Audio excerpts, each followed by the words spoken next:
right. Well, it is the very first one of 2023.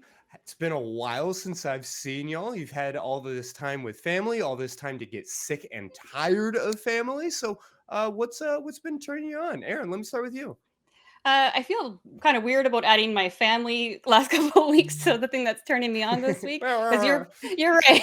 I have been home and we had 4 kids. I have 2 of my own, but I had a friend with her 2 kids staying with us over the Christmas holidays, so it was wild, but not in the way that we're going to talk about tonight. So, Sure.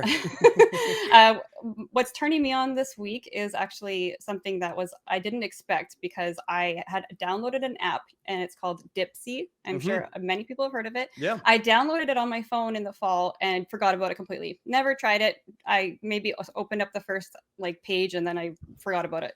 And then I was looking over, my credit card bills and stuff, and I realized I'd paid for a whole year subscription and never used it. So I'm like, well, I'll give it a try. Let's get And some it's money's worth out of it. yeah, exactly. And it's actually pretty great. It's totally like different than I expected. I've listened to other, audio type books. This one is different because they're short stories and you can totally get your preferences in there and explore different things. And it was really cool because it kind of chooses these different stories based on what my inputs were and has suggestions. And the stories are short, like 10 to 15 minutes long, but sometimes there'll be like a series. You can actually get like an hour and a half long story if you're coming in late enough into like the releases of each episode.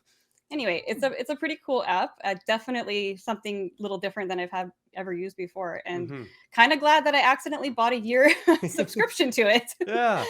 Yeah, Yeah. if folks are new to erotic audio, I have to say I think it's one of the most underutilized aspects of media. Really, I think that there's so much value there, and while we're going to be having a conversation sometime next month with folks from like Gone Wild Audio on Reddit, Mhm. which is a major source of those kinds of things, I get that going into like the world of Reddit and like hardcore Mhm. amateur erotica, it can be a little intimidating. I totally get that. I think Dipsy is a incredible, like very soft, gentle, sex Yeah. positive introduction to these kinds of things. So I really appreciate you bringing it up.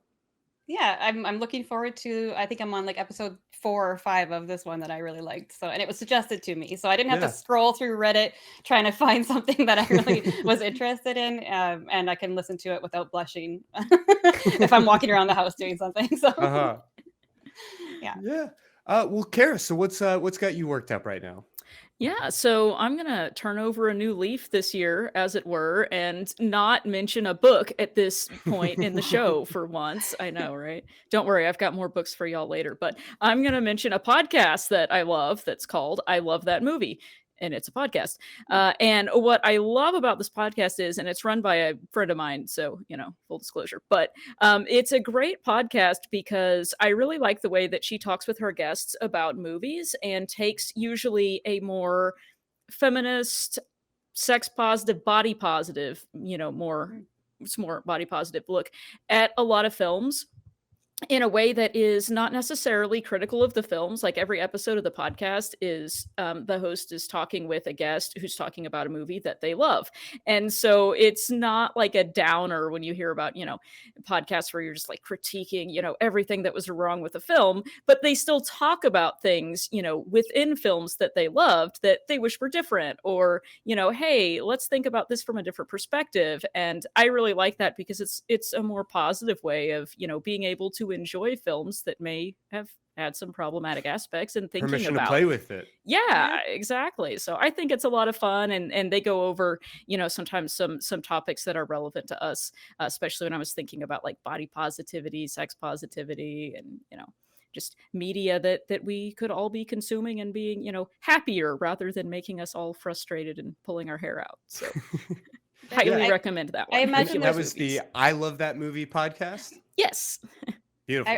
I imagine too that it would be kind of validating to hear a movie that you were like, I liked it, but and then hear somebody else kind of have go through that critique as well, but like, positive and negative. I think that's Yeah. my favorite part about that, like really good reviews like that. Yeah, I love that. And you can actually talk about it and say, "Yes, I loved this movie. It's my favorite movie. And yes, it's from the 80s and it's got some problems and let's tear those Hmm. apart while we're here." And Is that it's okay. foreshadowing? I don't know. Maybe. Maybe. Yeah, no, I hear that.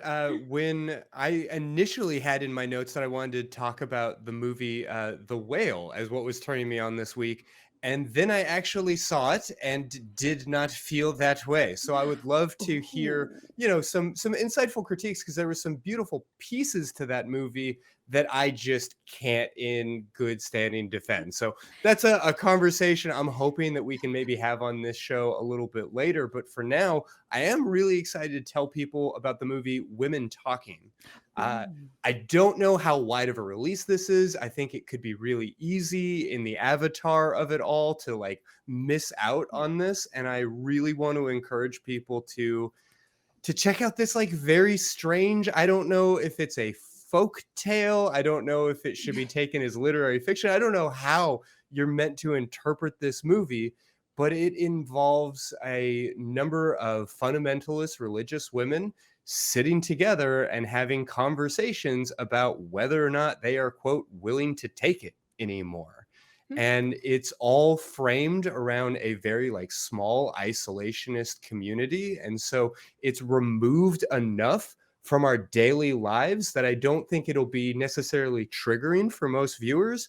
But I absolutely know that the conversations that they're having around sexual assault, around sort of patriarchal leadership, are absolutely things that are going to resonate with the people who are watching this show tonight.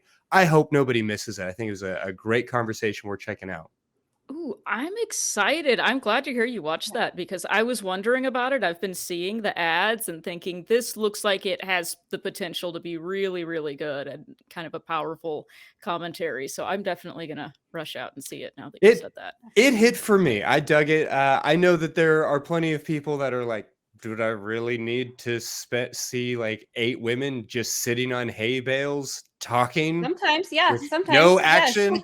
Yeah, yeah. Sometimes that's exactly what Yeah. you're looking for. Yeah. It's You don't better even know than that The you need View. it.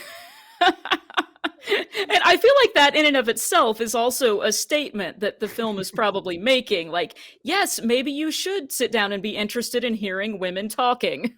Yeah, fair to say. Yeah, Yeah. I'm all for it.